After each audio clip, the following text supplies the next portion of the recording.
You are 28. You have $10,000 saved. So does Tyler.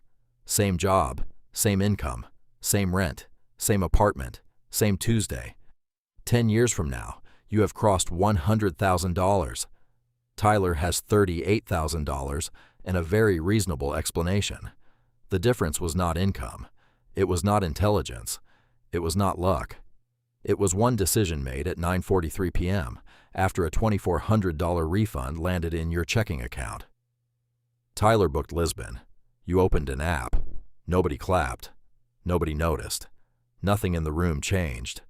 That is why most people miss the moment their financial life splits in two. The notification lands on a Tuesday. It does not feel like a decision. It feels like extra money. The refund is $2,400. Tyler sees it first.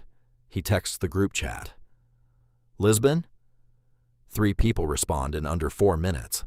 Flights, hostels, a rooftop bar someone found on Instagram. It is a reasonable idea.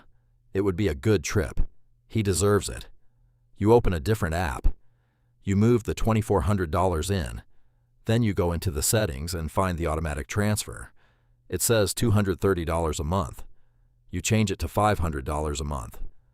The screen does not change much. No confirmation animation. No notification sent to anyone. You close the app and put your phone down. 42 minutes, total. You still have the same apartment, the same Tuesday, the same groceries in the refrigerator. Tyler has a booking reference number and a tab open for sunscreen. Nothing in the room has changed. That is the point. The invisible things are invisible by definition. The money you don't spend has no witnesses. The group chat is still going the next morning. Tyler posts a photo of the itinerary. Someone sends a meme. A man in a gray crewneck sweater sitting alone while everyone else is at a rooftop. The caption says, "Me prioritizing my savings account." 4 people like it. You see it. You say nothing. 3 days later, your partner sits across from you at dinner and says, "Is this really the right time? We could use that money." So, it is a reasonable question. It sounds like a reasonable question. The answer is complicated, so you say, "Probably, yeah," and the conversation moves somewhere else. 2 weeks after that, a coworker parks a new car in the lot. He mentions it once, casually, the way you mention a new jacket. Nobody makes a speech. Nobody needs to. The car is there every morning. It just sits in the lot, visible, every single day. That is how it works. The trip is visible. The car is visible. The condo is visible. The money you don't spend has no witnesses. Not yet. People give your choice a name to make you undo it. They call it being uptight. They call it fear. They call it not living your life. The name is not the point. The point is that the name has a specific job to do. And it almost works. The strange part is this. Most people think the ladder breaks because income is too low. Sometimes it does. But often it breaks after the income arrives, after the raise, after the refund, after the month that finally feels easier. That is where absorption starts. The U.S. personal saving rate right now is under 4%. The long-run historical average is about 8%. This is not a moral failure. Every subscription, every buy now, pay later offer, every reward point is engineered to capture the space between what you earn and what you keep. The trap does not announce itself. It just makes the default comfortable. Tyler is not making bad choices. He is making reasonable ones. That is what makes him dangerous as a mirror. The permission loop has a structure. You will start investing seriously after the raise, after the car is paid off, after the wedding, after things settle down. Here's what the waiting loop actually looks like. You set a calendar reminder. Revisit investment account. The reminder moves. It gets pushed 3 weeks, then 6 weeks. Then you delete it and tell yourself you will remember. The car needs a repair. $1,100. You look at the brokerage account and think, not this month. Then the wedding invitation arrives. You open a spreadsheet. The hotel, the gift, the flights. You look at the brokerage account again. Tyler posts again. This time it is not Lisbon. It is a new couch, a better apartment, a restaurant table with small plates and no prices in the caption.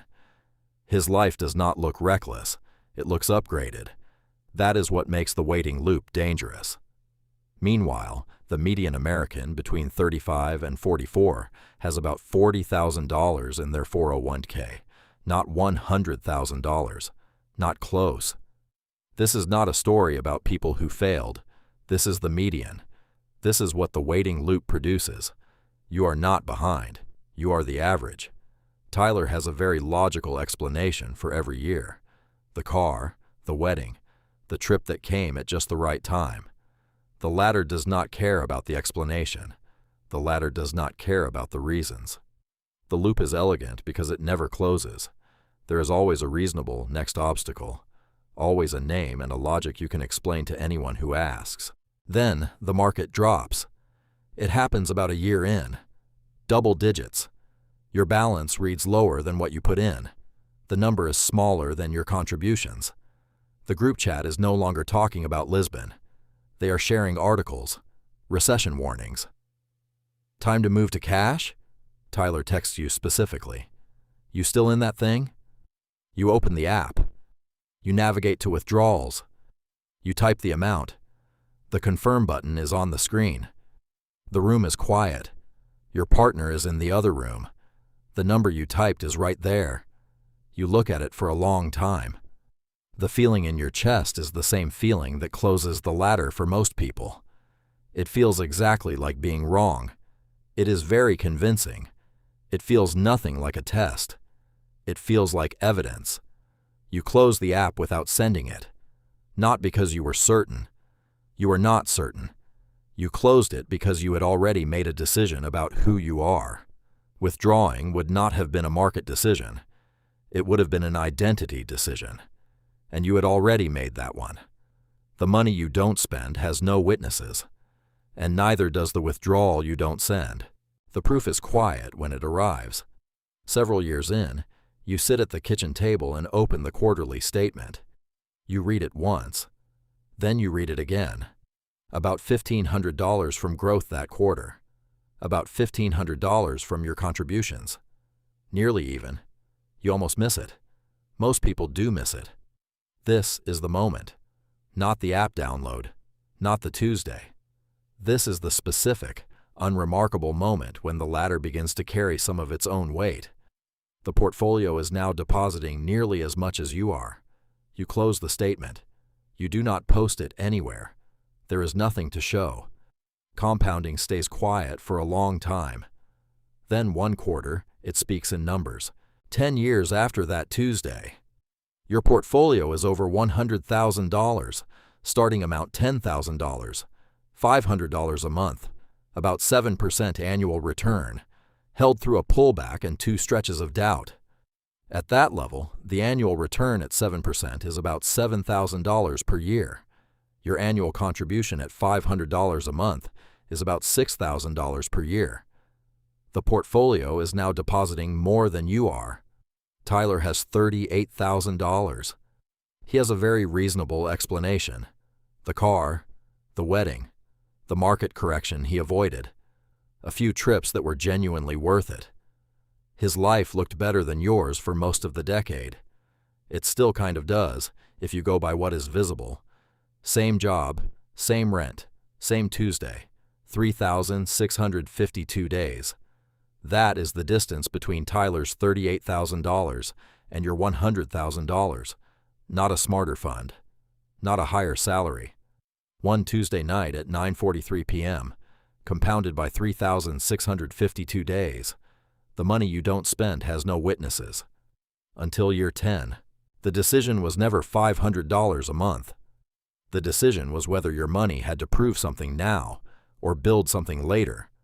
Tyler's money proved things. It proved he was living. It proved he was not afraid. It proved he was enjoying the decade. And he was. Tyler was genuinely enjoying himself. That matters. That is real. Your money built something. For a long time, it built in silence. Nobody saw it.